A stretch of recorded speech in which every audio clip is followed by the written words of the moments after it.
so much for joining us on the Perfectly Blended Podcast. This podcast is for blended families, for couples that want to strengthen their marriage and want a brighter future. Perfectly Blended exists to break the stigma of divorce, drop the shame and guilt holding you back, and equip marriages to thrive instead of just survive. We believe all that is possible in this life is based on the power of Jesus Christ and His ability to restore us fully. Let's dive in.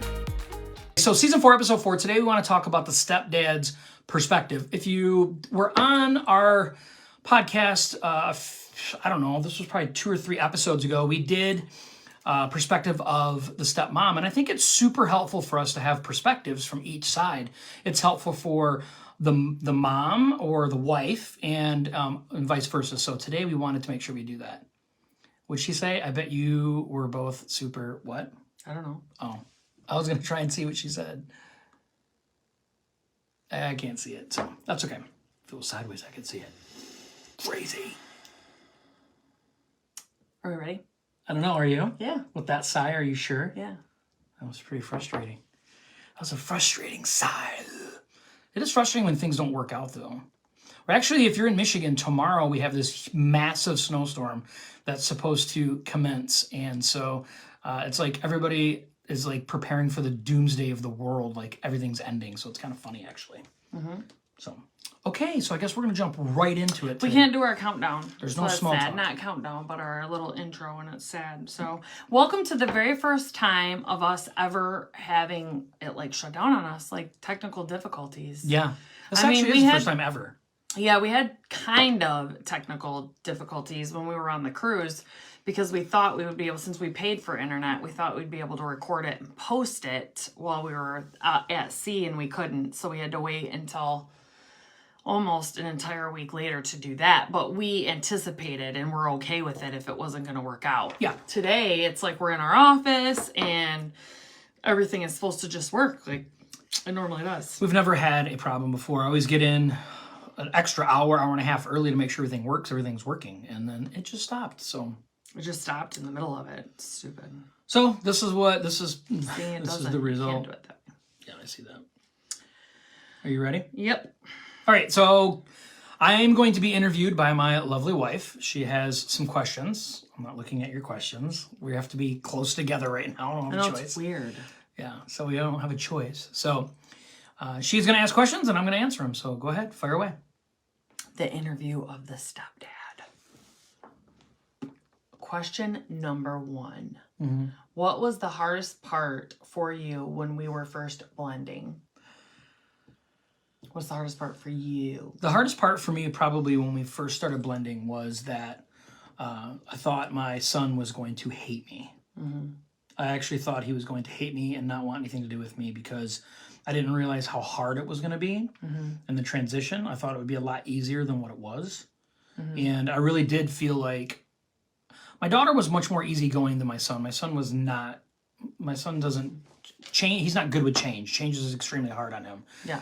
And he was still pretty young. I mean, he was under 10 years old. So, and he was super upset about it. So I just assumed, that transition was going to be a lot easier because I knew that I loved you and I knew that my kids would love you. And I didn't realize us getting together and you moving in that it was going to be that hard. I didn't know. I didn't realize that it was going to be that difficult. So when you started feeling, though, like your son was going to hate you, how did you deal with that internally? Like, how did you, because you never gave me the feeling like, okay, well, he's going to hate me, so we can't be together. No. So how were you dealing with that internally, of how you were going to balance it? I think the best way that I can describe it is I was really fairly newly sober and I was doing a lot of putting my head down and getting through things. Mm. And I really feel like that's probably the way that I coped with it at the time. I'm like, this relationship is something that I want. And it's just the things that's happening with my son is just going to have to get better. Like, I don't know how. It's just going to have to be figured out. What I did know is that I wasn't going to give up the relationship with you and I. I knew that I wasn't going to do that. And so, I dealt with it probably in a very unhealthy way. I just buried it and I just tried to push through. Well, I mean, and I think I can be transparent with saying, like, when you and I first got together, you put a lot of your identity in your son. I put almost all of my identity in my son. So, like, for those of you that don't know, like, when Josh and I first got together, and we moved in together, there was a time that he pretty much used to have his kids, I would say like 80-90% of the time. And then after I came in the picture, it kind of was like the other side wanted to take advantage of their days that they were supposed to have because they wanted to get them away from like him and I being together. So for Mother's Day one year, his kids obviously were with their mom, and I had a tradition with my kids that I took them. There's a local park around here. It's called Formar, and we all went to Formar because of course it's Mother's Day. So I have my kids because I'm the mom, and we were walking around, and it was really weird because we ran into someone. Josh was newly sober. We ran into someone that he knew, and he, was talking to them, and he was saying like, these are her kids, blah, blah, blah. But anyway, as we got away from the person, Josh was like, I just really am struggling because I don't want him to think that I'm one of those deadbeat dads that don't have my kids. And now I'm just here with my girlfriend and her kids. And so that was an internal struggle that you had when we first got together, because you wanted everybody to know like what a great dad you were too.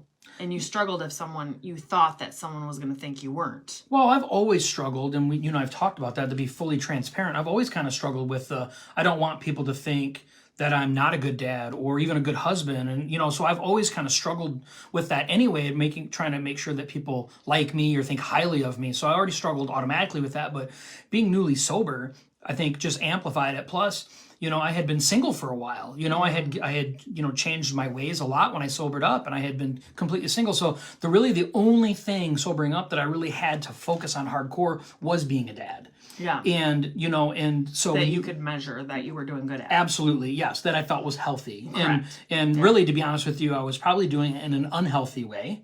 Because I was putting all my identity in. Well, the healthiest way you knew how. Right. It was healthier than what I was doing. Correct. And so doing that, though, when you and I got together, I felt like this was going to devastate him. Yeah. Which I didn't realize the impact it would have, but I do understand now that, he was going to bounce back. We would have handled things very differently. I understand that. Yeah, I know, yeah. But now, hindsight, I didn't realize at the time that it was going to impact it the way that it did. Would I do things differently? Absolutely. What would you have done differently? Saying that. So what I would have done differently, and if you've watched our show at any length of time, it's something that Christy and I both regret highly not doing, and I completely agree with it, is that we didn't spend any alone time with our own children during our blending times. Yeah, we didn't do that. We figured, let's blend, let's push all in on this blend, and, let's just get it going. Let's treat everything as normal, and, even though things weren't normal, we wanted to, normalize every single thing that we could. Yeah, when we tried to do that, and I think, we did the thing that Ron Deal says not to do, and we tried to microwave the heck out of our family. Yeah. And, I tried to become this great leader of our family in all these weird ways. And, I was a stay-at-home dad now, and Christy was working. We were trying to figure that out. And I was trying to be a good stepdad, but at the same time, I didn't know how to be a stepdad to her kids. And, so it was, if I'd change anything, that'd be the one major thing in the beginning that I would have changed. I agree with that. Yeah. This is about your perspective, but that would be from a stepmom's perspective too. That would be my one big thing I would have done differently. Yeah, it was hard. So what are you most grateful for? Probably the most grateful thing that I am of this whole process is that I happened to be with a woman that wanted to grow and change in a healthy way along with me. Mm-hmm. And I don't think that really had anything to do with blending. I think it had everything to do with, in the beginning, it had to do with recovery. Mm-hmm.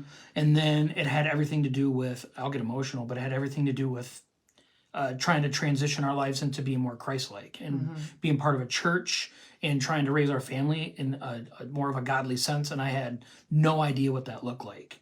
But as time went on, I became more grateful, but today I'm still grateful for the same thing. I actually feel bad for people that I see going through recovery or even blending, that their spouse isn't on the same track as they are. And I understand how special that is now. It's a very special thing. And so, not everybody can say, oh, my spouse is 100% on board with making changes. Was it easy? No. Do we always get along? No. It was really hard in the beginning, but we always tried to get better, and we always tried to do it together. And I'm just so unbelievably thankful for that. One of the things that we feel like, and I know I can speak for Josh on this too, one of the things that we feel like we have one up on most other blended families is the fact that Josh and I were alcoholics and we went through a recovery program. So what a lot of people don't know is if you've never struggled with like a chemical addiction or never sought help for like a gambling addiction or a porn addiction, we run Josh runs the Celebrate Recovery Ministry at our church, which is a Christ-based recovery program. Yeah. So that is even another one up in our personal opinion of that, because if you go through a secular recovery program, it does help you get sober and get healing from hurts that you have in your life that you need to personal grow and heal from, but it doesn't really connect you with your creator, which is Christ. So then when you get a recovery program that is Christ-based and it shows you how to healthy walk through the 12 steps, submit your life to God, that God helps you have that personal growth.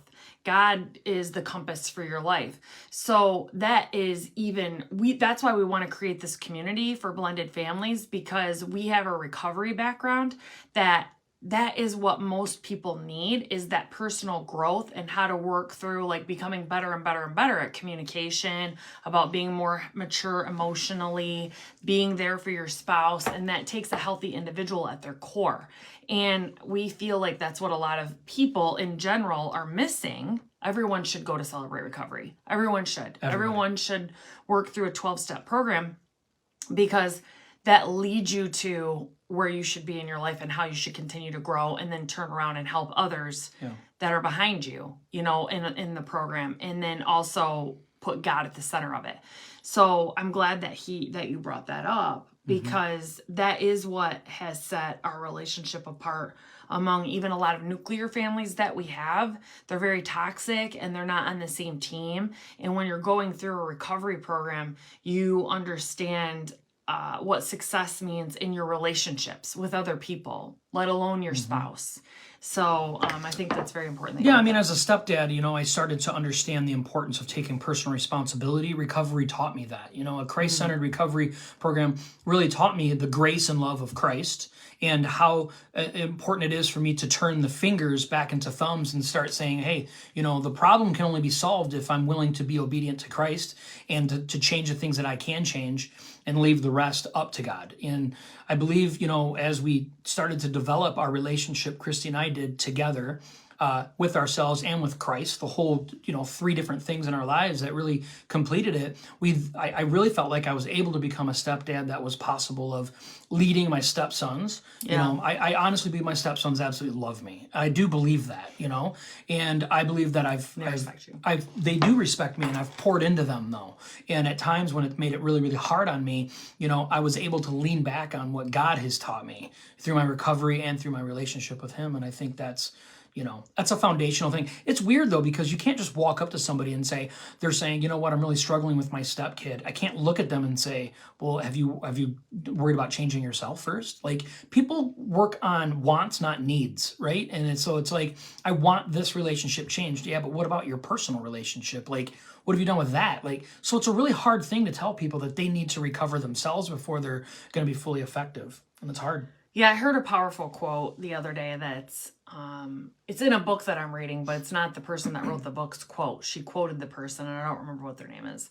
And I posted it on our Facebook page the other day, but so many of us look to God to save our souls, but then we rarely continue to look to Jesus of how we should be living our lives as an example in life. And it's so true.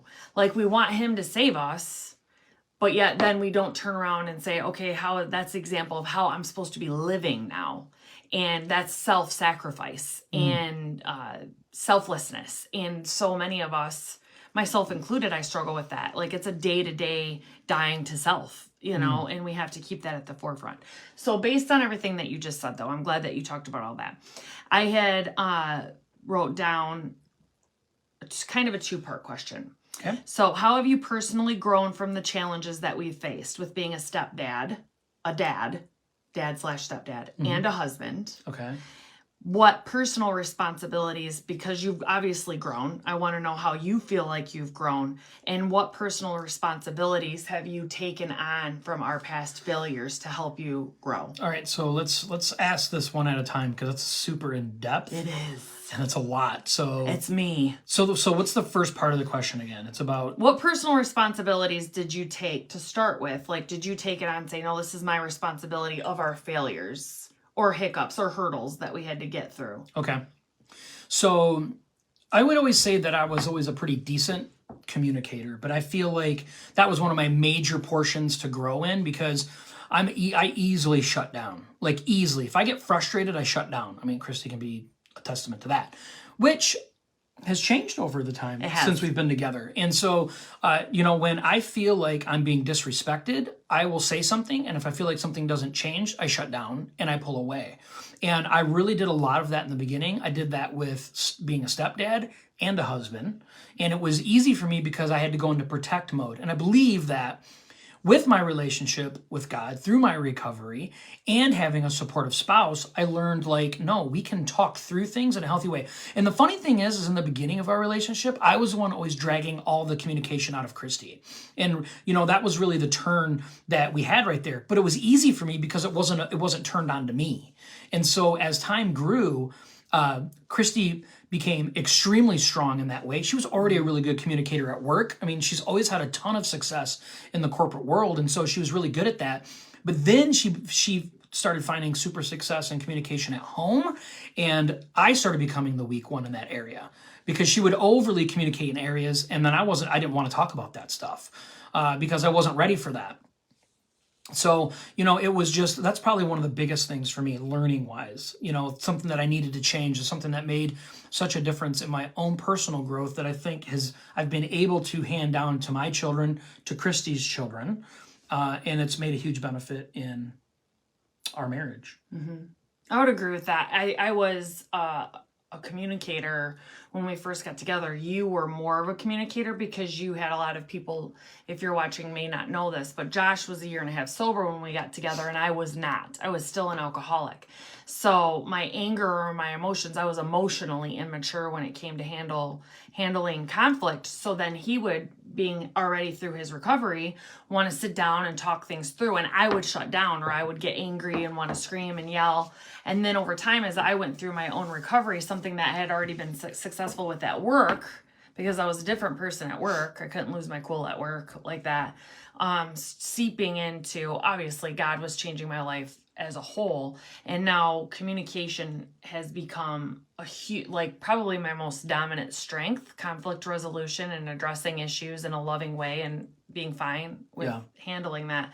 And Josh, of course, has become a really good communicator too, but I do think that the seesaw tipped more in my direction. It has. After the beginning. It has, but that's the beautiful thing about it, is I've been able to humble myself and say, it's okay that my wife is strong in these situations. I mean, I said it in the beginning of the show, that's a real hard thing for me because I want to be good at everything or strong in every category, but that's okay. I've learned over the years it's okay that I'm not. And I've been able to learn a lot from Christy and humble myself with that and get better and become a better husband because of it and become a better stepdad because of it. And it's a really hard thing, especially when we're walking into a new family and taking on a new spouse and new kids. We kind of get an ego, at least I do as a guy, like us stepdads, we get a little bit of an ego about us. Like, we're going to run this show and we're going to run this like a tight ship. That's like a guy thing to say and a guy way to act. And the one thing that I can say is being able to learn from my wife and her strengths, has really humbled me, but allowed me an opportunity to grow in ways that I honestly wouldn't have been able to grow in. So Christy is an amazing conflict resolution person. Like, she's been so good at it that I believe that I've become very good at it, And so we've been able to feed off that. And the only thing that's going to benefit is me and my family and the people I impact. And, that includes my stepkids, my kids, my wife. But that's how God has designed us to be, though, is a team, because even though I may be stronger in conflict resolution and communicating, I still, and girls can get mad at me all they want, women are still more emotional creatures than men are because God has designed us that way. Yeah. So when it is the times that Josh and I are together and I'm getting, let's say something happens, especially if it comes to him or my kids, and I'm just like, talking to him about it, and I'm like, oh, blah, blah, blah, blah, blah. And he's like, hold on for a minute. Like, what? Like, let's just think about this for a second. He can calm me down. And then once he calms me down, then I'm like, no, yeah, you're right. Like, we need to talk about this rationally and let's get into solution mode. Because I'm really good at being in solution mode, and let's hit this directly head on. Josh has a hard time hitting people right between the eyes with things. Mm-hmm. He likes to sell it, like go around and fluff it. And I like going right, like, let's just get right to the point, and talk about it. Yeah. But his superpower is with people, like not just me, but anyone else, because guys can still get angry. A lot of guys suffer with pride. And so their first thing wants to be assert their authority and, I'm going to puff up my chest and I'm going to show you who's the man in this situation. And Josh's superpower is remaining like, hold on, like, let's just talk about this for a second, and getting the person to see from a different perspective. That's part of being a good salesperson. That's not a bad thing, is being able to get the person on the other end to see things from a different perspective. So that's why God made us, spouses, to be a balance for one another. We shouldn't be strong in the same thing. Our marriage would be unbalanced then, if that was the case. I think it's important for people to know that we have to be willing to respect that, though. Yeah. And I think with a guy, I can't speak for a woman, but I can speak from a guy's standpoint. Guys, our pride, girls are 90% of the time, don't allow us. Like, Christy even says to me, I have a hard time with this still. Like, it's still a struggle, right? She's like, you tell me something constructive about me, and I'm like, you know what, you're right, and I take it to consideration. She's like, to you speaking to me, she's like, I got to bring it back to you like 6 or 7 times, and I feel like I'm nagging, for you to really go like, okay, Christy, I'm hearing you, and to be honest with you, I don't really see it that way, but the more that I pay attention, I try to humble myself to that, the more that I do understand she's not wrong, she's right, and say, okay, my wife has so much to offer me that's valuable to this relationship that I need to learn how to put my ear closer to what she's telling me and not get offended or prideful or, puffy chested, as you're saying, and it's been a great thing for us. It's made our relationship feel more safe to you. Mm-hmm. It's given me an opportunity because she never attacks my pride when I am trying to be humble. She doesn't say, I told you so, or make me feel little or small, No, because I'm grateful. Yes, I know, but instead of saying though, but instead of like I think most relationships, people are like, yeah, it's about time. Like, I've put this in and in and in, and I'm sick and tired of it. It's about time, and it's like, you're not that way though. No, because I have to take that as like, oh my gosh, like I'm so grateful that it finally is sinking in. Not that I'm mad about it. Like, what is the goal? The goal was for us to be able to communicate better. And in those instances when we are communicating better, why would I ruin the moment? Yeah.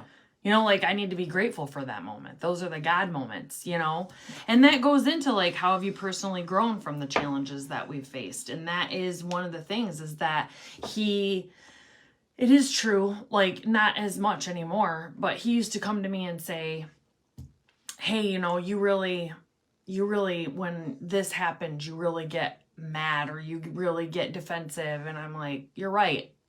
If I had went to that, he wants to explain to me why he had the right to be that way. So he didn't feel like he got defensive because he felt like that was the appropriate response in that situation. Mm-hmm. And instead he's learning to listen to me more. And I was thinking that actually this morning on the way to work, I was thinking about like, what's the biggest thing in people's lives in general, whether it's relationships or when it comes to communication, or even like say someone's single and they're struggling with personal growth, and you can see that from an outsider, like they're backsliding or they're not actually progressing. And a lot of it comes down to communication, but it comes down to communication and honesty with yourself. So that's how, like, he has personally grown in our relationship, and I've personally grown, is that I can be honest with myself when it hurts and say, I really need to grow in this area. So when someone then addresses that with me, I have already been honest with myself. So it doesn't hurt my pride because I already know where I'm at with it. And I can say, no, you're right. And I'm working on that. Thank you for bringing that to my attention. I appreciate the feedback. It's God putting me in check. Things like that. Probably for me, on top of all of this, but, the question to me was, Yeah. What is my biggest thing that I feel like, for personal growth Yes, wise? that you feel, yeah. That I feel is probably my ability to embrace different perspective, and being able to slow myself down and say, okay, maybe everything doesn't need to be done exactly the way Josh thinks it should be done. I'm in a blended family. I have a step family. I have kids that live in my home full time that have another dad. Right? And so I have to be willing to slow myself down and change my perspective instead of trying to go through it and just bull my way through every situation. Because I'm, like Christy said, I can turn on the salesmanship and I can convince, including myself, all these things. And instead of doing that, it's like, maybe what I need to convince is just maybe change my perspective of the situation. And so that's made a huge difference, I believe, overall, me personally, the way that I feel about situations. I don't look at all things as doom and gloom. I look at everything as an opportunity, and I don't look at things as, I don't take everything personal. So that's sweet. Yeah. And you're super good looking, so that helps. She's so funny to me. That helps. That helps the spouse out with grace and forgiveness is when you're super good looking.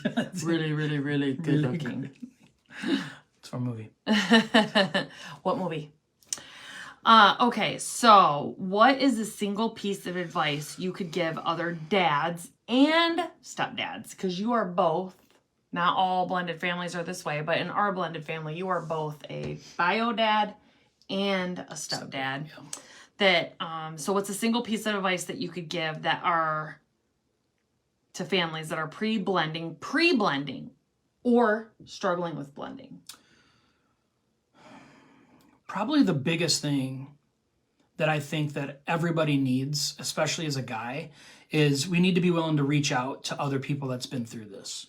And that's a real hard thing for guys to do. Because first off, we think we left the problem if we've gotten divorced before and we're in a new relationship. We think we already have all the solutions. And that's just our pride speaking. So I think, if I give any piece of advice is look for help before you begin or in the beginning. Look for help. And I say help, whether it's some type of support, coaching, community, counseling, support group, something. Like get attached to somebody that's been through it and has had some success, and attach yourself to those people and learn from them. We could have shortcut so many things. We could have had so many opportunities to do things so much better if we were willing to say, you know what? Maybe we don't know everything that's going on. Maybe we don't know how to handle all this. Maybe just loving her is going to be enough. That's just not the truth. It just doesn't work that way. And, being humble enough to do that, So I think, that's my piece of advice is get out of your own way in the beginning. It's easy to get in our own way. So we have to get out of our own way. So stepdads, soon to be stepdads, reach out to somebody that's already been through it and that's has a family that you feel like you would want, and create a relationship with them in whatever sense that is, whether it's family counseling, couple counseling, coaching, community, something like that. That's what I would suggest. Okay, good. And I think Josh and I, just if we're going to be completely honest, we didn't learn that to ask for help and stuff until probably 2 years ago. And the reason why I say that is because Josh and I both are extremely strong-willed, independent people. Yep. And so when him and I got together, we already had each other. And we're both strong, independent people. So we both literally, pridefully, were like, between our two brains, there isn't anything that we're missing. Nothing. She's not wrong. And so... sadly true. Yeah, so we are both also stubborn, extremely stubborn. He's a little bit more stubborn than me. But the reason why we figured this out is because for Josh's open house, so his son's open house a couple of years ago. Yep. We, the day of, we're planning on all this food that we had to do and all this stuff. And literally, this was a God thing. So many people in our community, mostly women, I just showed up at our house. like my friends from church, like my friends, you know, and I say from church because I want those of you that don't go to church to understand that I have a good, strong community of Christian women and men around us. And I had left to go get like the cupcakes from Sam's that I had ordered. And of course, my best friend was with me. So of course they were coming. So that was a no-brainer. So she went with me. Doug was with him. Yep. Stacy went with me to pick up the cupcakes. I came back and literally all my friends were here, and they like Noelle and Shayna, Carrie Nealis. I mean, there was... I think Angela Bradley was here. Angela Bradley. Yeah. I think the Reeds showed up. I mean, I can't even name Shelly Hartwell. I mean, I can't even name all the people. There's so many people here that showed up. My house was like overrun. Yeah. With... They were chopping and cutting and packing and setting up chairs and their husbands. A lot of the husbands were with them, and I don't want to disregard them. They were going to get the tables and chairs and setting up. And I was so emotional that day over that. Like, that was unbelievable to me, to a person that never asks for help and really doesn't get people offer her help. No one else's fault. I don't give off the vibe that you're gonna take need it. Yeah. And so during that day when people were like, oh my gosh, this turned out so good, I started crying, telling some people about it. So that was the start of it. And then him and I were really talking about, wow, because then when we did our event last year, almost a year ago, the amount of volunteers that showed up to help. And then Garrett's open house this past June, it was no different. And it really showed us, it was God taking us to another level, that we're not meant to do this thing called life alone. Nope. Even our marriage, like, you need to have a community of strong other marriages around you, especially blended marriages, to help you, to give you encouragement, you know, like when you guys are struggling with something, or you can't come to an agreement on something or something, and, you know, a married couple that's older, you know, than you, that have been married longer than you, things like that. So community is very, very important. I'm glad that you talked about that. Yeah. I mean, when we talk about a stepdad perspective, what are the things that we suffer with the most? We don't want to reach out for help. That's the truth. I would say 5% of the guys are willing to reach out for help. Maybe less than 5%. And those 5% of guys, though, are impacted in such a way that they can't shut up talking about how they've been impacted by it. Yeah. So, you know, that's the thing, is like, guys, we just need to get out of our own way. We don't know everything. And women, you know, to tell you the best way to support your husbands going through this journey is understand that he needs you to be his greatest champion in his corner. Like, he needs you to tell him that, you know, he's working hard at what he's doing, and that, you know, he needs you to encourage him, because us guys, we are sensitive. Like, our egos are sensitive, right? Women can be like mean to each other, and then like the next day they forget what they were even mean to each other about. Guys are different, though. They are, whether they want to admit it or not. We internalize everything. And so it's just super important, women, that you understand the best way to support your husband is to just be an encourager to him. You know, don't be quick to tear him down and tell him everything he's doing wrong. You know, we can encourage.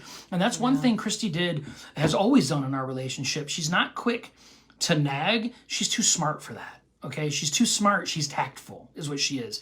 She understands how to get the most out of me. She knows, because she understands the value in leading me from the back. And she knows that. And it's because, you know, Christy really is a high-level thinker when it comes to these things, because she's very goal outcome oriented, right? And not all of us are. And so, you know, with her doing that, she understood the worst way to get me motivated is to tell me how crappy or how bad I'm doing at something. But she understood if I encourage him through it, he'll be more apt to do it later and better. And so, women, I encourage you to do that for your husbands. It's easy to pick us apart because we're dumb. We're just sheep, right? We're just dumb sheep at times. And we need you to encourage us and help us in the ways that we need, instead of pointing out all the things we're doing wrong. It's funny because I hear our pastor all the time talk about, like, I know women, raise your hands if you're tired of picking up your men's socks and underwear off the floor. How often do you have to do that? I'm not tired of it because I don't have to do it. She has to do it. But I know I am wise to that. I don't want her to have to do that. Right? Yeah. I'm not oblivious. It's easy for me to be oblivious to things, right? But she doesn't nag me at the things that I become oblivious to. She encourages me through it. So I want to be better at it throughout. And that's just so important. Well, and Josh and I really have become a very good team.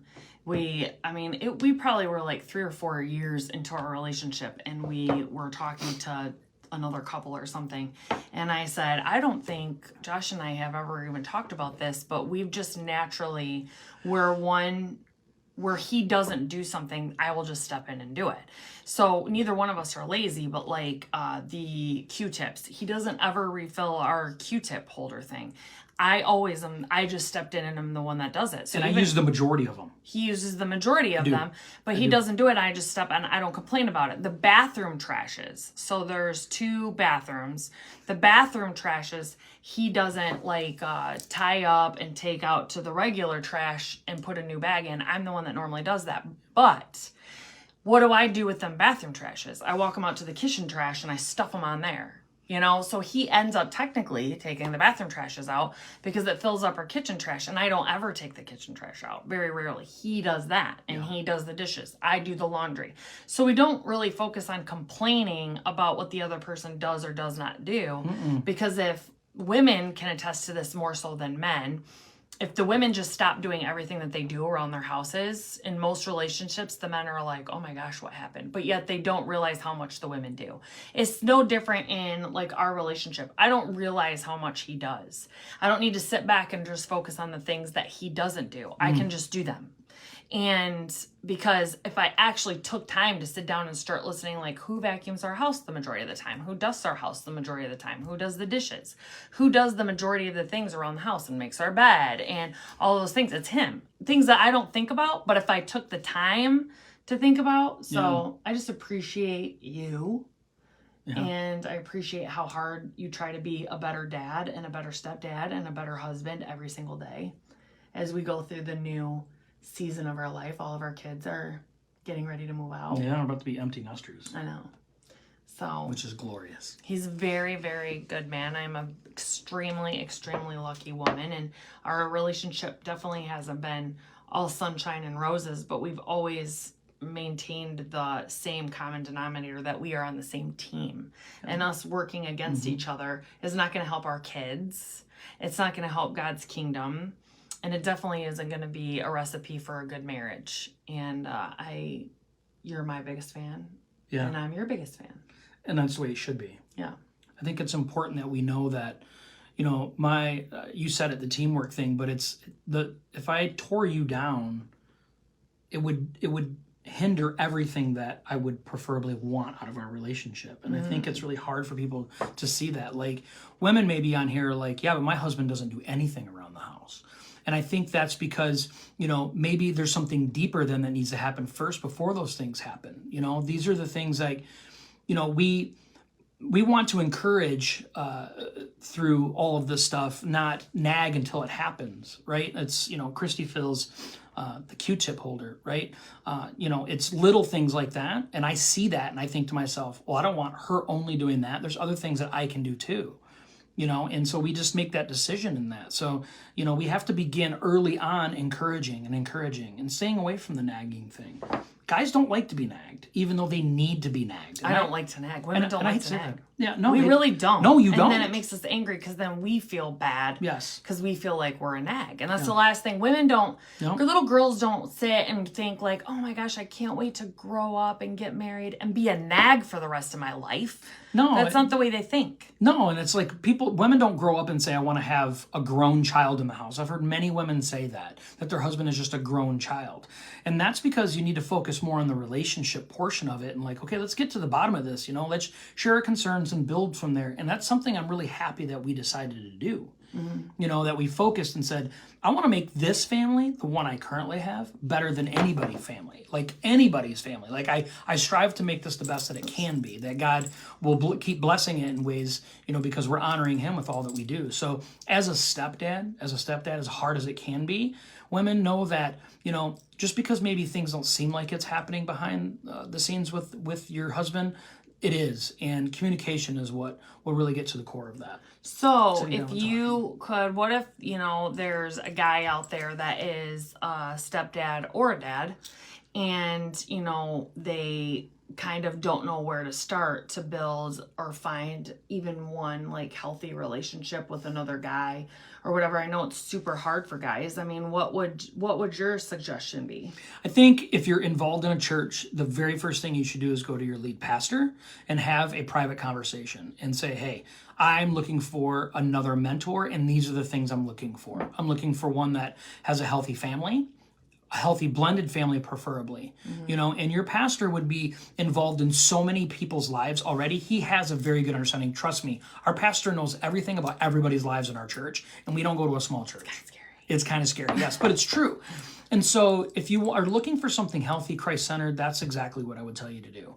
And you have to humble yourself. I mean, you have to humble yourself and say, hey, I want to get connected with somebody. We have a man that's in our church. His name is Ken Hobson. And Ken Hobson is an amazing guy. He's an amazing guy. He is a dad of somebody that's part of our life group, somebody that I'm on staff with at our church that's the same age as me. So, I mean, he's in his late 60s. He may even be 70, to be honest with you. But Ken cares about other men. And he is, at any one given time, he is mentoring at least 2 to 4 guys at all times. And it's because he's a good husband. He's a good leader. He's a good dad. He loves God. And he loves God at his core. And so constantly is he with guys. And he's just the sweetest man. And so, there's always guys within your church that are willing to do that. And I think that's a huge thing. It's so funny that Josh mentioned him, though, because a few minutes ago when I was saying, like, you need to find even an older couple that could be your mentor, when I said those words, I thought of Ken and Mary Hobson. Those are the people I thought of because they lived worldly lives. God saved them, and when they were older, they have a deep appreciation for God's saving and Jesus dying on the cross for them and forgiving them of the things they done. And they are extremely open to being honest and vulnerable about it, and also can speak the truth and love to people because they actually care about marriages and people improving and getting closer to God. So it's so funny that he mentioned him. That's a God thing, because when I mentioned finding an older couple even that you could talk to, those are the two. That's the couple I thought of in my head. Yeah. So amazing people. So we hope you enjoyed somewhat. Hopefully there was something good that came from this. And we this didn't is ask their permission to talk about them, so we're sorry. Ken and Mary. In a good way, though. Yeah. So I encourage you, man or woman, if you're on here, encourage your man to reach out. You guys can private message me if you want. And, if they're looking for something, a piece of advice. Oh, yeah. Anything. I want to be any type of encouragement that I possibly can. Yeah, it'll be completely private. Whatever conversations we have. To be honest with you, I mentor a lot of other guys. And so, I have a great opportunity to create great relationships with guys and send them in the right direction if they need it. So I encourage you guys to do that. So we want to thank you so much for being here. Sorry about our technical difficulties. Yeah, we'll do our Josh best. will have it fixed by next week. Let's pray, because I don't know what went wrong. So He'll fix it. We'll have to figure that out. All right, thanks guys for being here. We'll see ya. Bye.